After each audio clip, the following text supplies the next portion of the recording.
So here's how you prepare the table, how you might do it. Some people have a plate, individual plate for each person that has these 6 items on their plate. I just do the 6 items like family style in the middle of the table and label them. You can see how I've done these 6 items. So here's the carousel, which is the apple walnut salad.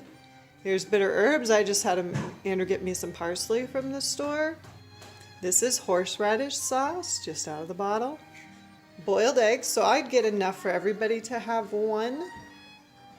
Then you just need some sort of vegetable. So I've got spinach or salad or celery, whatever your kids will eat. The lamb shank bone is a pretty important part of the Passover.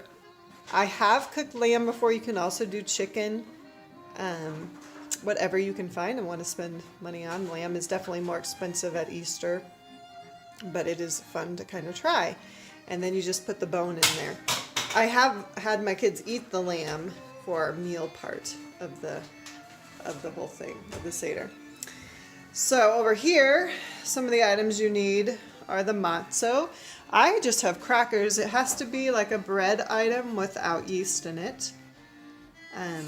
So I can just use crackers, or you might try your hand at making it. Grape juice for the wine. There's going to be 4 cups of wine throughout the meal. And here's kind of what they stand for. I write it right on the table, which is kind of fun. You need a bowl of water and a towel for the ceremonial hand washing. Over here you can see a spot for Elijah to sit. We're not Jews, Faith said in the background. That's right. But this is part of the Christian history before Jesus came. So that's why we do it.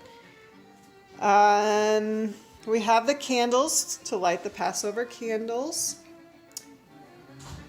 One of my favorite phrases at the end, next year in the New Jerusalem. This whole meal is about looking forward to what God's going to do next. So when they were in Egypt, it was about deliverance from Egypt and slavery. Then it was about looking for their Savior. Well, we know as believers, our Savior has come.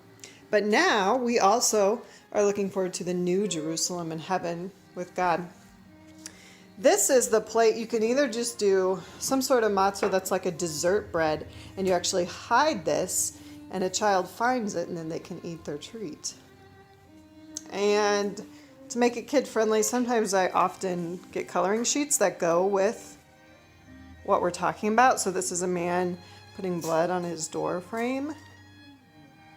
And then also to make it kid-friendly, I have some pictures or items that represent each of the 10 plagues. So you can see here we have the locust or the grasshopper. For this person happens to be Olivia. When we talk about that, she'll hold it up.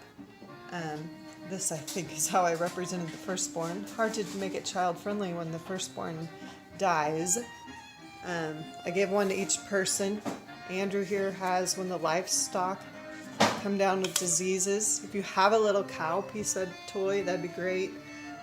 Reggie over here has when the people get the lesions on them, on their skin. They break out in boils or whatever it's called. So I have a Band-Aid for that. So that's kind of how I set the table up.